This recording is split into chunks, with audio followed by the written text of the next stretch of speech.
Hey, how's it going? How's it going? How's it going? Some more. It's Politics with Laura here. Okay. I'm on YouTube and Rumble at the same time. And I should have checked something and I totally forgot to check it. Oh my goodness, forgive me. All right. That's working. That's working. My bad. Forgive me. Okay, let me see. Rumble. Okay, let me check on YouTube. All right. Rumble's taking a little bit too long, and I don't know why. I truly don't know why. But that shall catch up. Now, TPS. TPS. Now, what I find interesting about TPS is it's temporary, right? And some of you may say, "Oh my goodness, PWL, that's not nice, People are human beings, and I get told a lot of stuff, right? A lot of things, and the interesting part is a lot of pushback comes from the immigrant community. Forgive me for saying immigrant, because some of you are like, well, no, we're not immigrants. We're not immigrants. We are immigrant community. I'm just like, okay, well, all right. Okay. I don't know what to say to that, but except one thing. And I have to say, your ass is delusional. But when I say that, I'm wrong. Oh, you're xenophobic. You're politically incorrect. Yeah, Politics with Laura isn't politically incorrect because I truly believe political correctness destroyed politics in the United States. But when I say that, like, oh my goodness, that's not true. I mean, everybody has an opinion. Yeah, everybody has an opinion. As long and I'm going to put it like this: as long as your opinion aligns with the country that you're in. And a lot of you are not doing that. A lot of you are like, well, I'm only here to make money, and well, that's the wrong reason to go to some place, or I'm this, I'm that. You have faithfulness to everything and everyone except to the United States. And if you really pay close attention, you'll see it. And the wild part is the American citizens.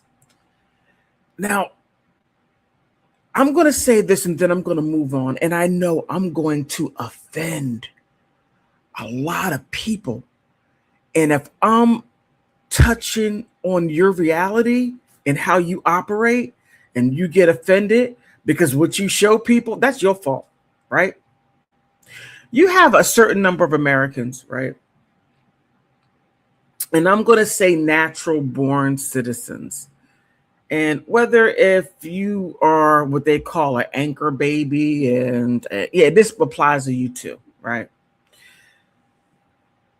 If you are born in the United States and you have no problems overthrowing the country that you're in, and you only visited a place or you have never been outside of the United States, and you want a socialist or communist type of government and you never lived in one, you're doing this. You're just doing this right here. Yeah, man. You're tap dancing. You're straight tap dancing. But I digress. TPS. It's temporary. And I find that the people that are here on a temporary status, you knew when you came it was temporary. You knew that. Wait. You knew that. You knew you came here on a temporary status. It was so temporary because where you came from was so dangerous that you were visiting over the years. Yes, you were. Yes, you were. I mean, this stuff is crazy. Oh my God, I can't go back to Haiti. I can't. It's dangerous. But then you visited like what, last year before all this even kicked up? You were over there showing, yeah, I'm over here in America and I'm just coming here to visit you, right? I'm here just to visit you, say hi. I want to show you how rich I am. I got all this paper. I'm rich. No, you're not. No, you're not rich. Our poverty is different than yours. That's it. That is it. Period. But I just want to, show some things, right? I want to show some things, and I want to point some things out. And I want to show you what I remember when this happened back in, what was it, 2010. I remember it. I remember it. And we're not even touching the real causes that cause the earthquake. We're not even touching that. And no one is talking about the reasons why for the earthquake, but that's for a different podcast. Okay.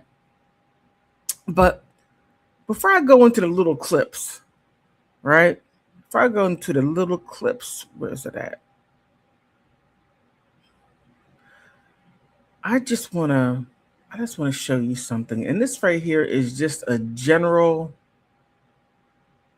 This right here is just very general. Google search, right? And here, I just wrote whatever down. Ignore that right there, right? But the key details of the designation is a protective type of humanitarian relief as temporary protective, right?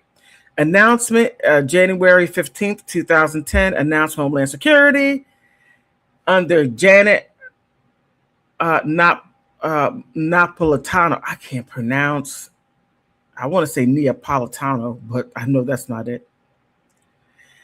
And it applied to Haitian nationals who were already continuously residing in the United States in 2012. Now, I find that right there interesting, right? It's interesting. Interesting. I mean, I'm just like the U.S. Under Bill Clinton. Not Bill Clinton. Who was it? Oh my goodness. Bill Clinton. No, it wasn't Bill Clinton. Okay, I'm having an old people's moment. But granted access, and then here the core benefits, guaranteed excuse me, temporary legal status for 18 months, right? Coupled with employment authorization. 18 months. So how did 18 months turn out to over 15 years? Help me out there, right? And the key takeaway is this. You had no plans on ever going back. You were never going to go back. Never, ever go back. Nah. Mm-mm. And I'm going to tell you why. Let me show my whole face. All right. I said this before. People are like, PWL, you're wrong. You shouldn't say that. I'm wrong for saying that, but was it a lie? Now, I think whenever it comes to disasters, right, and people are living in some type of political unrest, there's a lot of fighting. And look, the United States is always under fighting. Always. And Black Americans ought to get TPS to other countries, right? But they don't open the door to us. No, they don't. They're like, do you got money? You all don't give us no governmental assistance. Zero. But that's beside the point. Now, I believe that when people leave from one country to another, there's political unrest, some type of natural disaster happened, whatever it may be. You should send the people to a country that aligns up to their economics and also lines up to them culturally, right? That would be much easier, especially language, right? So there were people like Haitians. I don't know why they came to the United States because different languages. Now, if you went to Canada, the French part, that makes sense. Or going to Africa, to different African countries, and they're along the line the same cultural thing. And they eat a lot of the same foods and they speak the same language. And it would not be an interruption at all. Now, when you take people, and I said this before, I'm going to say it again. When you have people that are used to eating steakums, right? Eating steakums, you get steakums and some oodles and noodles, steakums, and you make a steak and cheese sandwich. Some people use American cheese, which provolone, okay? Yes, provolone, fried onions and fried mushrooms, but that's just moi, right?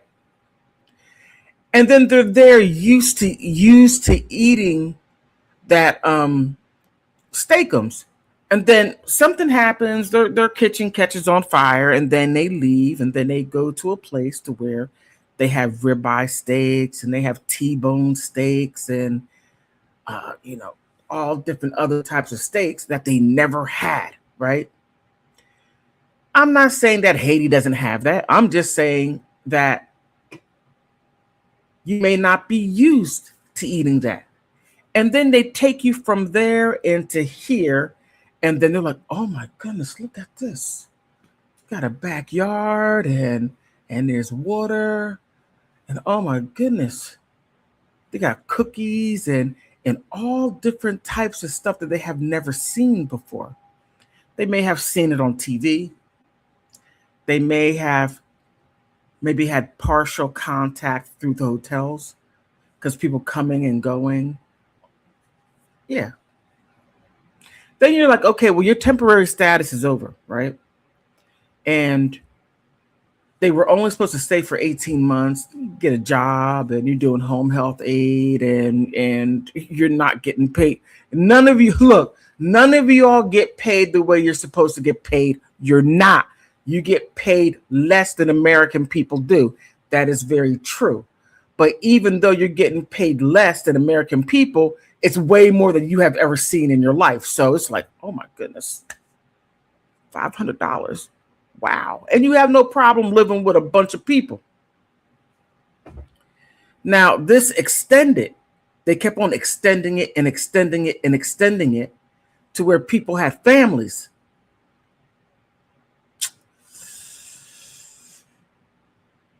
And you're voting.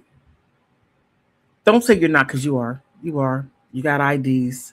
And anywhere in the United States, if you have an ID, a driver's license, and even a regular ID, you can vote in local elections. That's what they say. You're not supposed to, but you do. And you're only going to vote for your best interest, and that is to keep you here. And the Democrats are like, look, you keep on voting for moi. I'll keep you here because I want to keep this job, and I get all these perks and all this other stuff. There's always a Democrat selling out the United States. I'll say it again. There's always a Democrat selling out the United States. It always happens. It always happens. So, with that, let's look at this for a second again. Let's just look at it for one more second. So here. So it's just a temporary arrangement. And just to keep in mind, you really don't know. Wait a minute, put this back. You really don't know people's true intentions. You truly do not know, because people could look at you and say, I know this is temporary and I'm going to go back home, but behind their back they're doing this. Yeah. This cancels out what I said. Only I know it and you don't. Only I do and you don't, and that's, forgive me for saying immigrant, because some of you are like, well, no, right there's the fact of the matter.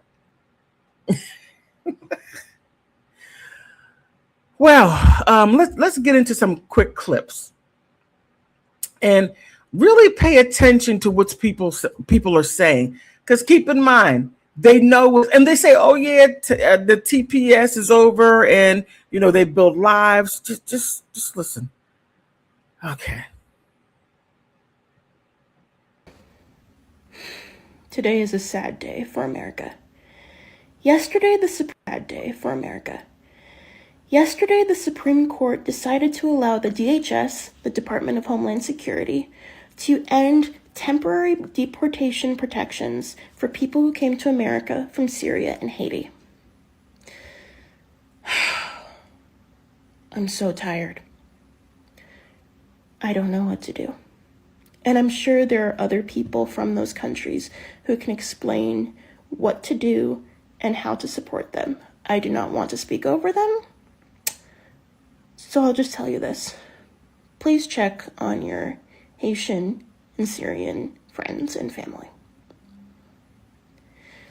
Immigrants are what make this country great.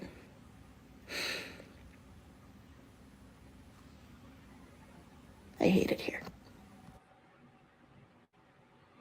Okay. There's a lot to that statement right there. And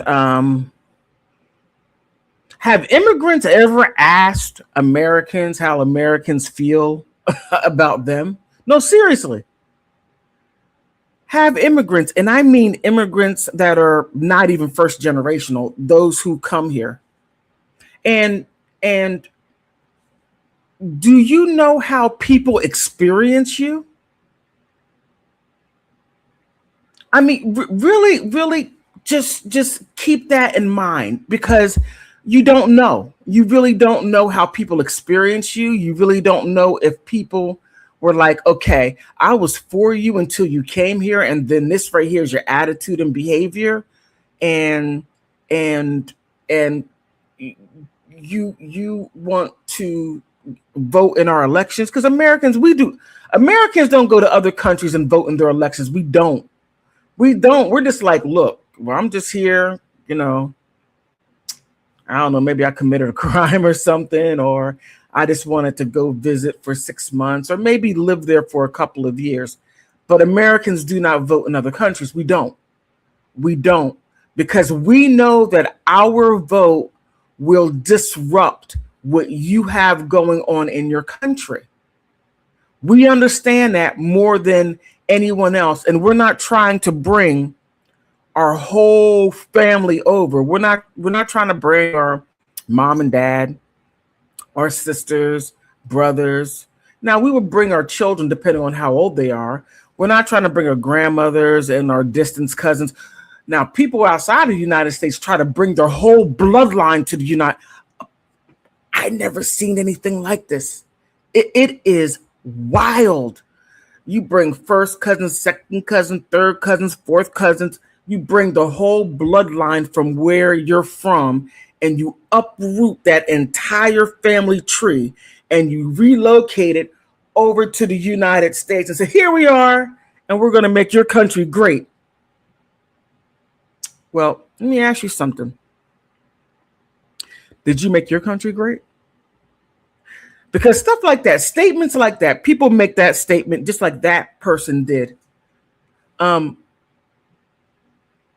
If you do not have a track record in your own homeland of doing something, it's not going to translate to another country. It simply will not translate. It doesn't.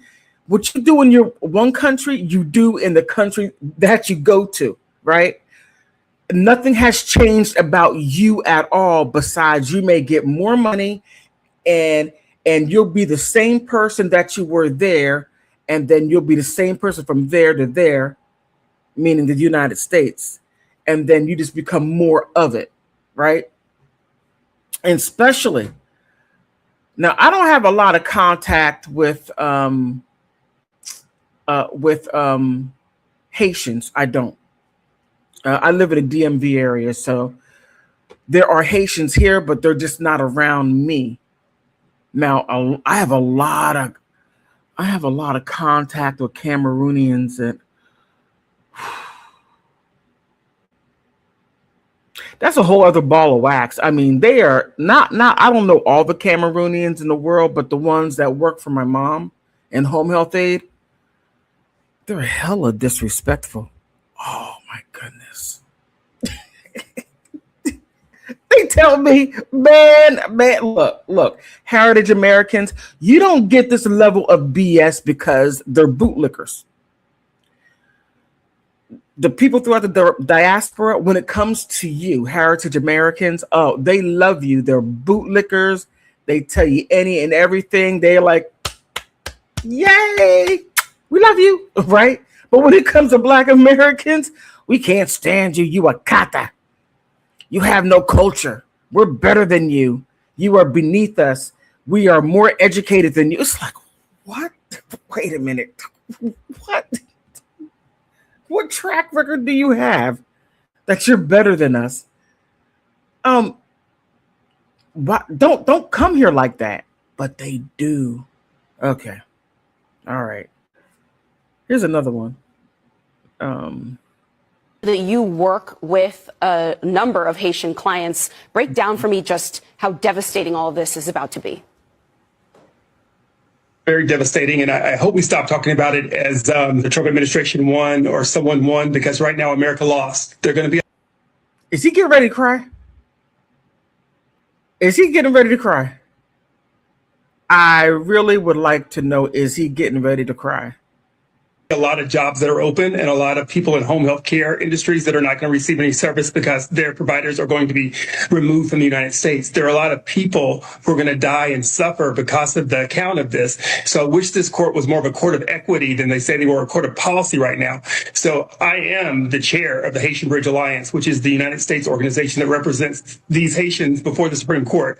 And we have made the argument that not just his comments, but also in the writings and just recently, even the discovered emails from Kristi Noem about the clear conversations they've made about Haitians and Black immigrants in general when you even look at the refugee policy. And this court has said, even with that information, there's nothing for us to do here, which seems to be extremely problematic along party lines. And today, you've seen something that I haven't seen in the Supreme Court in a very long time, is that you've seen the justice sort of read dissents that are 35 pages from the bar. So even in the Supreme Court, you see not the harmony that generally exists there in peaceful dissent in saying that this is outside the norm. And because it is outside the norm, because it isn't about just policy and procedure, this is about people and human engagement. And the concept that people keep saying that the problem is that it's temporary status and it's been longer than temporary, well, change the word.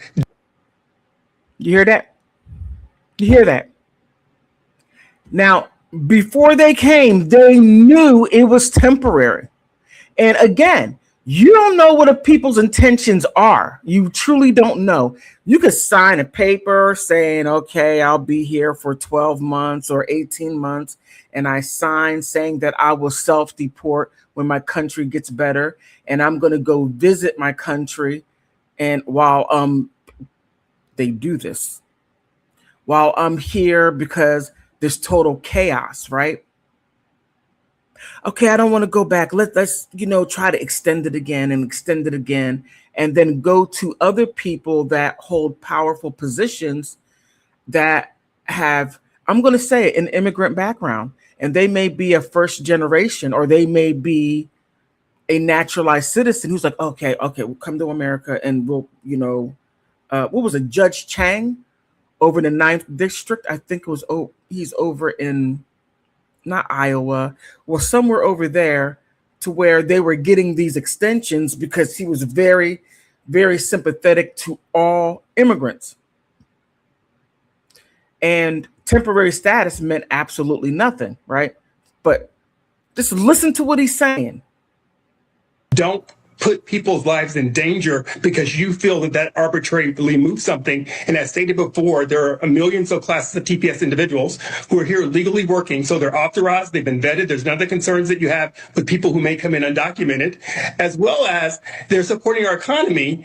And when you remove those individuals, you draw down all of those work areas. So all those jobs they're doing, all of these companies that were relying on these TPS workers to work tomorrow are going to have to make decisions about them leaving today. So this is not a big win. Okay, hold on. They always throw this, oh my God, if they're gone, the whole economy is going to go down if they're not there doing these jobs. Well, let me ask you a question. Who was, let me show my face. Let me just show.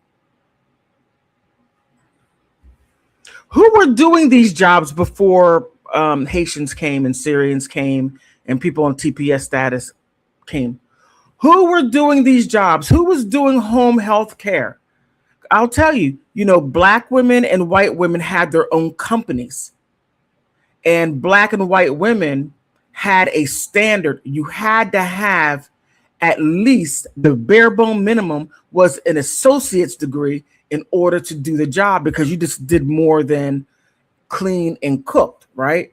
You actually did actual minimal nursing, and that was the businesses that black and white women had before Haitians, before Africans, before Caribbeans even came to the United States under these conditions.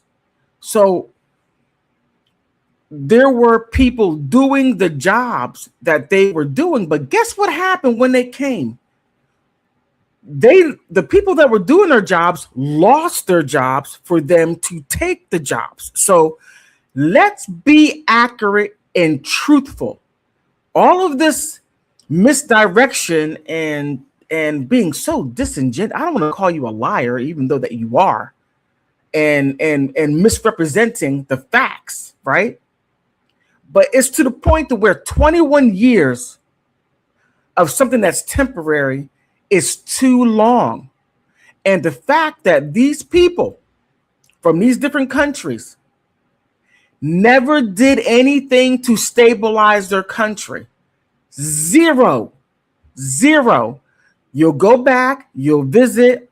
Oh my goodness, I got a lot of money. See, yeah, I got money and you don't. And look at my flashy clothes to make people want to come over here to get what you get. That's all that you did. Haitians did not do anything to stabilize Haiti. They did zero besides go there and visit, say hi, hey barbecue, how you doing? You take care. You might want to be a little nicer. You did zero. And then those Haitians that come up and say, yeah, 1803, oh no, 1804. Stop saying 1804, because you know what Haitians did back at that time. You know how the Haitians unalived or eliminated or neutralized the people that were unarmed and that were innocent. Yes, you got rid of the what do you call it? The French army. They left because not only did you lost, but they were losing a lot of money. They were fighting all over the world and they were going bankrupt. So when you say, oh, black Americans, if it weren't for us, you wouldn't have the Louisiana Purchase. They had nothing to do with you. Haiti, France was broke. Okay. Now you can sit here and say, oh my goodness, PWL, you don't know what you're talking about. Prove your point and tell what really happened in 1804. 1803 was when they left. 1804 is what Haiti did to those unarmed people. And it was only, and please, it wasn't only just the French. You unalived a lot of men, women, children. Now, I'm not saying what the French did was right. I'm not saying that, but you went from being victimized to being a victimizer. That's all that I'm saying. But outside of that right there, here's another clip. Now, this is a little different because now you're hearing someone else's perspective that is here in the States. So let me get this right. Amen.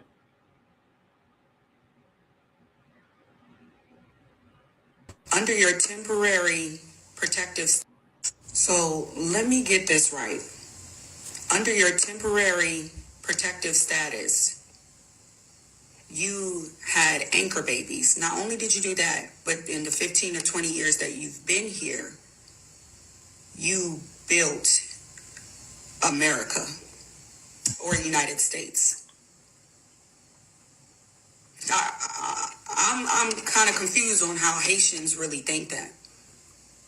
that you built any part of this country. You guys came here after a flood. That was like 15 years ago. Facts. So you have hundreds of thousands, via your words, of children that were born here because you never really planned on going back. You got EBT, food stamps, WIC. You got housing, Section 8. All the government. You got medical. You got all of those things. And probably some of you got to open up restaurants. Yep. Or corner stores. You guys were never planning on going back. Yep. And the operative word being temporary. Temporary. Go home. It was for the safety, as if those current events are no longer going. Current events is no longer. I'm going to add the video afterwards or at the end of this so you guys can watch it and come to your own conclusion, because now it's unjust.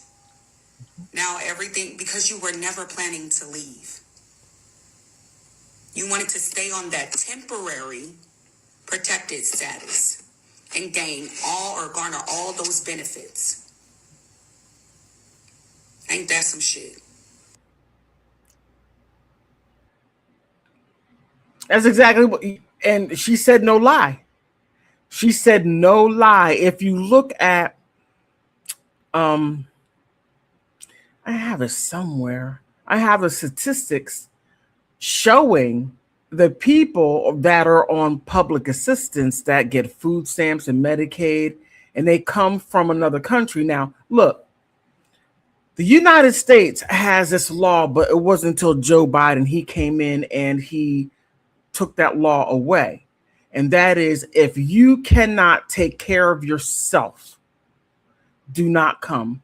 You do not meet the requirements to enter the United States. If you got to come here and get on public assistance, and you got to get free housing, and you got to get food stamps, Medicaid, and you got to get car assistance, and you get all the assistance from the government that Americans can't even get. Heck, the veterans can't get it, but you do. And then you make statements like, well, we built America. What, a road? A road built America? And I had this conversation with my mom's aide, and he gets all, oh my goodness, he gets all emotional. He'll start yelling at me. I'm like, look, I'm older than you. Why are you yelling at me? And hella disrespectful. You know, you Black Americans, all of you do nothing but drink, and you commit crimes, and you know, the women are prostitutes. Yes. I'm like, dude, am I a prostitute? Because you're saying all Black Americans. Now, I'm not saying that what you're saying is not true, because we do have some people like that within my community. But for you to put the word all, because you cannot deal with the conversation that we're having, and I'm spitting facts and truth, and that's not what you're like, I'm supposed to side with you and I'm going to give my country away to you. Hell no. You're out of your rabbit hopping mind. No. No. I mean, why don't you? And you know, I told him, I said, why don't you fix Cameroon? Because us Americans, we battle each other. Yes, we do. But we also get together to battle the government to make the government do right. And yes, America does have its problems. But that stuff right there, what you're doing, you got to understand. You got to understand this. Understand this. You don't understand Americans. You don't. You don't. You think all white people are racist, right? Oh, you know, we can come over here and mistreat Black Americans because white people are racist, or heritage Americans are racist. And since they're racist, we could do whatever we want to Black Americans. No. You're not reading the room right. You're not reading the room. Now, you may go nothing but so far, right? With us and with them. And when you start dealing with their jobs and you start unaliving them too, as you're unaliving us as well, you got to go. And when we say you got to go, we mean all. No, because no one in your group is stopping it. You'll sit there and you be quiet as you do in your own home country, right? You see somebody in your home country do something, you just stand there like this. Glad it wasn't me. And how you operate in your homeland is how you operate any and everywhere you go. That stuff right there doesn't change. It doesn't change at all. It doesn't change. So the TPS, you knew it was temporary from Jump Street. You knew it was temporary and you signed off on being temporary. And you knew, and yes, I'm saying you knew that you were temporary, but you want to have babies. Now,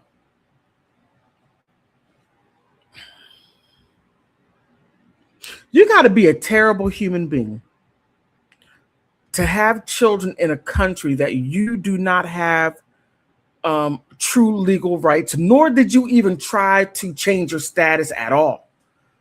I'm never going back to Haiti. I'm never going back to Syria. I'm never going back to Venezuela, wherever it is. But I'm just going to stick with Haiti and Syria because that's what we're talking about. If you start having children knowing that your situation is temporary to begin with, and you get in your mind because you have a little bit of political influence and you're starting to get your people running for office to protect you and not making it right for you to come here correctly and to put the Constitution that you raised your hand and you said you're going to abide by, and you don't do that, well, we watch. And when we got to the point to where we had enough, Trump's like, look, you're using laws that has nothing to do with you. You're encroaching on the Constitution that has nothing to do with you at all. And the fact that you are using amendments that are for a completely different group of people, but you feel the right because I'm here and I want my children to be legal, but you're not legal. You're not. You're not legal. You never tried to be legal. You just maintain that temporary status, and every couple of years, the government starts talking about, okay, you need to go and scare everybody, and then it's like you get more time. Well, you met the guy that's like, look, I'm America first. And you can sit there and say, oh my God, he's a racist. He's all about himself. He's all about money. I mean, look, every president got money while in office and left office. So don't put all that on President Trump.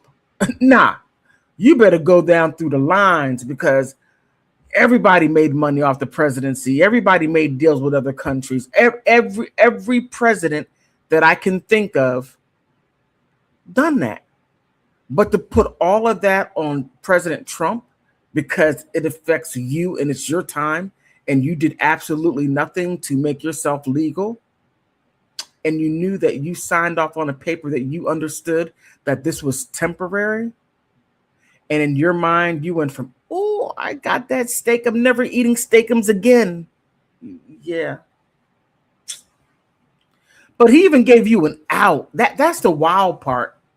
He just said, look, go home. You don't got to go home, but you got to get out of here. And then you can return while you do your paperwork properly. You didn't even want to do that. He even gave you a way to come back. But he said, if he has to deport you, you will never come back. Now, I don't know what you did in Haiti. I don't know what you did in Syria to where you feel the need that you can't go back because whatever raggedy stuff you did, because you had to do something raggedy for your reaction to be the way it is. And Haitians, you're getting deported even from the Caribbean. What is it about? What is it about you? What is it about your character that makes you get kicked out of every country that you've been in. Oh, and Dominicans, I gotta apologize to you because you told the world.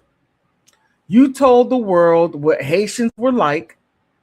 And when they scream 1804, they're talking about the slaughter of the innocent people. But they never went into how they went into Dominican Republic. What was it, 1807 or 1810, somewhere around there?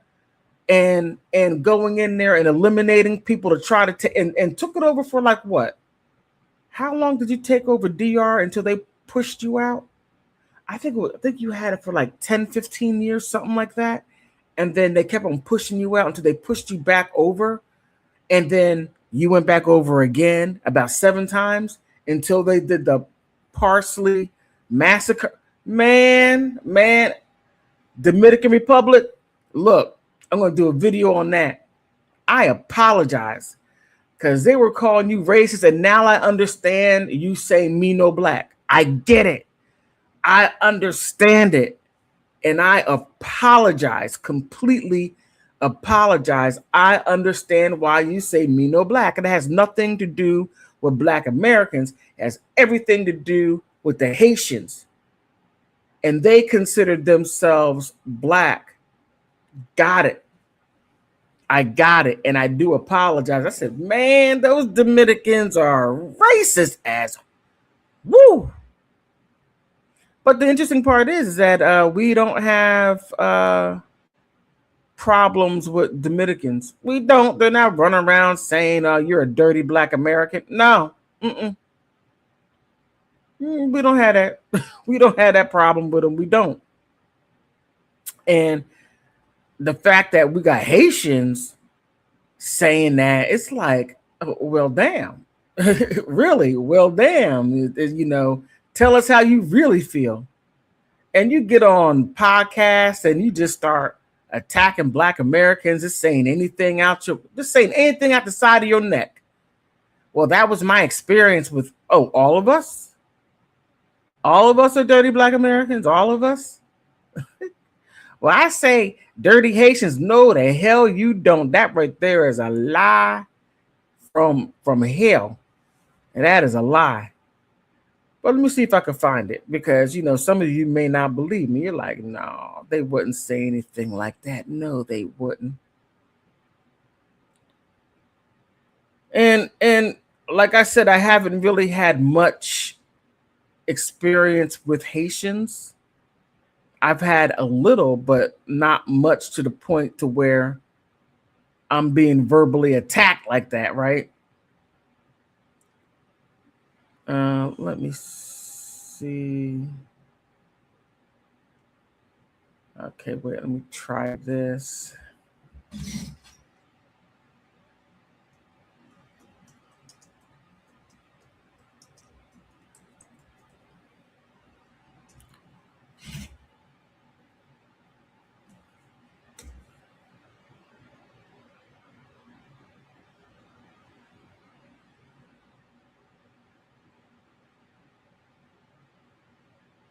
Okay, let me try one more time. I thought I had it.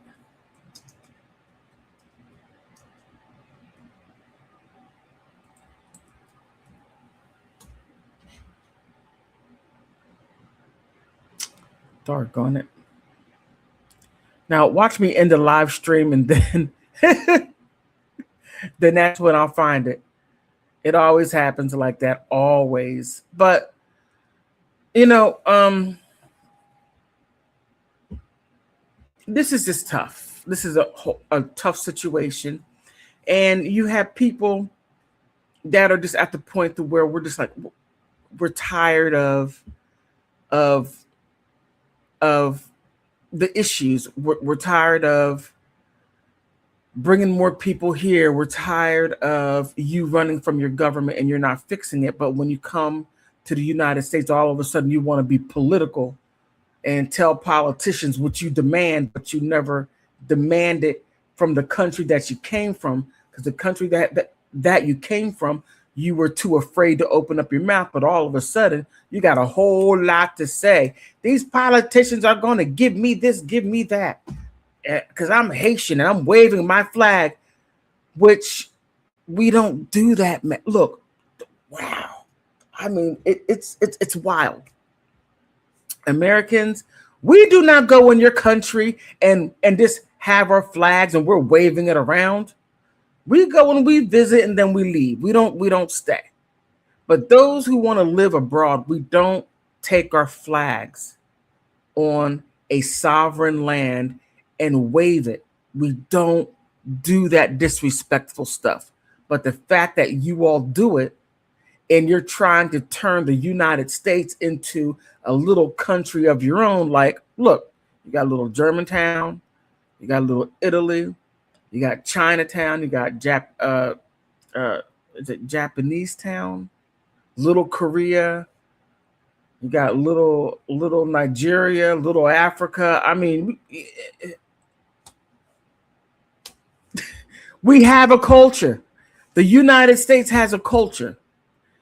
It has you love this so much to where you uprooted yourself and brought your whole entire extended family and different generations, and you brought them on over here.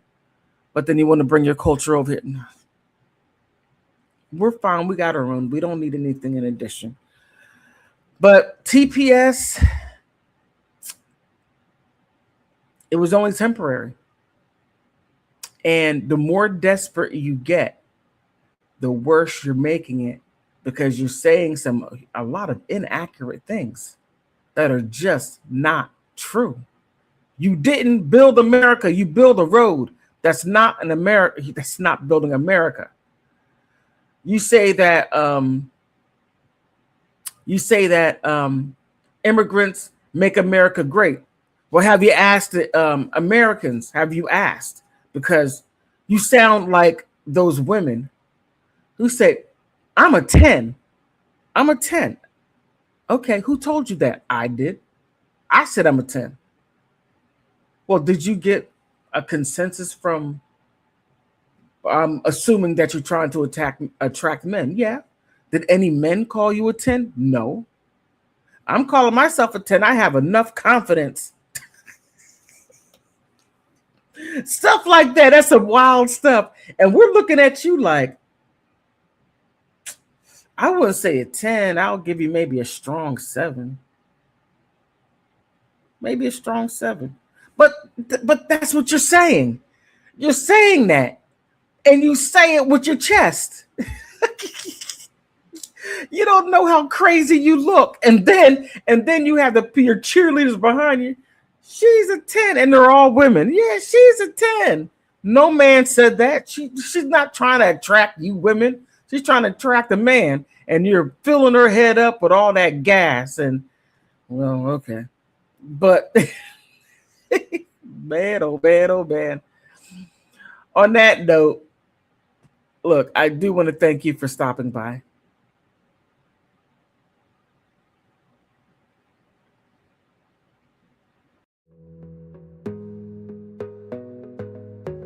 Not going back to Haiti.